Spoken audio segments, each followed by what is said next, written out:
बारिश के दिनों में बारिश के पानी के साथ खेत की मिट्टी भी बह करके जाती है और जितना पानी खेत से बाहर निकलेगा उतनी मिट्टी भी बह करके जाती है।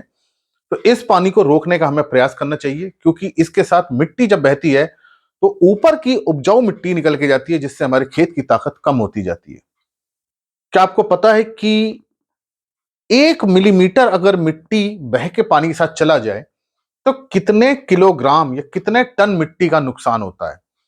1 मिलीमीटर मतलब 1 सेंटीमीटर का 10वां भाग। तो सोचिए, 1 सेंटीमीटर का 10वां भाग 1 मिलीमीटर होता है, और उतनी मिट्टी अगर पानी के साथ जा रही है तो कितने टन मिट्टी हमारे खेत से बाहर चली जाएगी, कितना बड़ा नुकसान होगा। आज मैं इसी बात पे चर्चा करूंगा।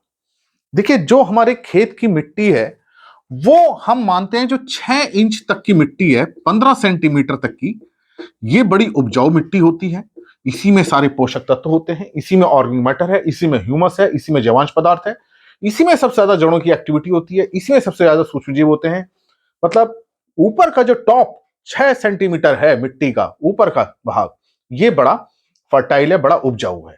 और जब बारिश होती है तो जब पानी बहता है तो इस पानी के साथ ये मिट्टी भी बह करके खेत से बाहर जाती है। तो जितना पानी बहेगा बारिश का, उतनी मिट्टी बाहर जाएगी और उतना ज्यादा हमें नुकसान होगा। तो जो ये 15 सेंटीमीटर की जो मिट्टी है, यहां से हम इसकी गहराई मान लेंगे 6 इंच की, जो हम मान रहे हैं 6 इंच की मिट्टी, 15 सेंटीमीटर। इसका अगर हम वेट लें, भार लें 1 एकड़ में, 1 एकड़ में ये जो मिट्टी का जो भार होता है ये लगभग 8 लाख किलोग्राम होता है। इसकी एक कैलकुलेशन है पूरी। मतलब 1 एकड़ में अगर हम 6 इंच तक की मिट्टी को उठा लें और पूरी मिट्टी को उठा करके उसका वेट ले लें तो वो 8 लाख किलोग्राम होगा। तो ये कितने की है? 15 सेंटीमीटर। मतलब कि 15 सेंटीमीटर तक की डेप्थ की जो मिट्टी है वो 8 लाख किलोग्राम की है। तो 1 सेंटीमीटर मिट्टी का वेट कितना हो जाएगा? तो 8 लाख डिवाइडेड बाय 15। तो इसको हम डिवाइड कर लें तो हमें पता चल जाएगा कि 1 सेंटीमीटर से कितना मिट्टी का वेट आएगा।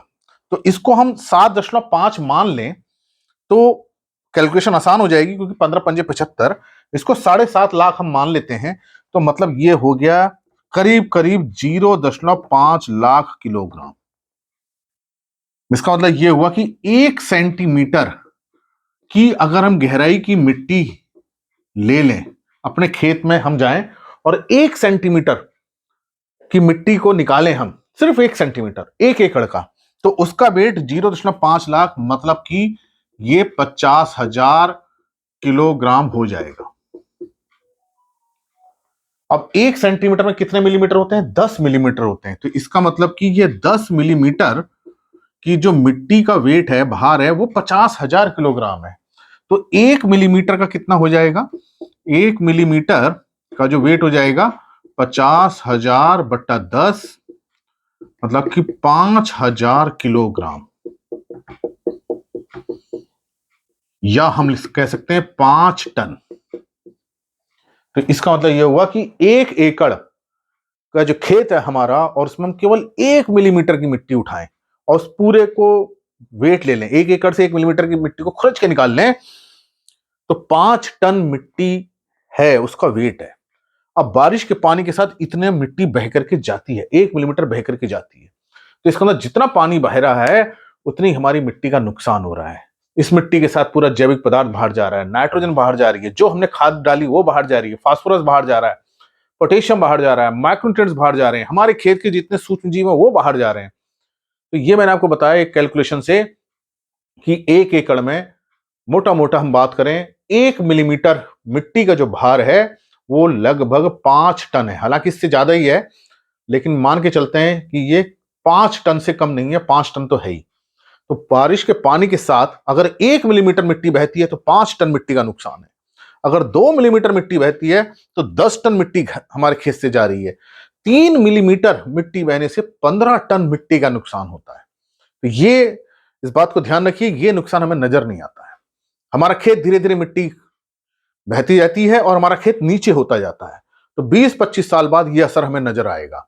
जब बहुत सारी मिट्टी चली जाएगी और हमारा खेत नीचे हो जाएगा, तब हमारे खेत की उपजाऊ क्षमता खत्म हो जाएगी, उसका जैविक पदार्थ बहुत सारा निकल चुका होगा और उतना अच्छा उत्पादन नहीं मिलेगा। इसलिए बारिश के पानी को कोशिश ये करनी चाहिए आप अपने खेत में रोकें, चारों तरफ मेड़ बनाएं और पानी को निकलने का एक रास्ता दें, सेफ तरीका दें उसका, ताकि मिट्टी का इरोजन ना हो, उसका अपरदन ना हो। मिट्टी का अपरदन को रोकिए बारिश के पानी के साथ।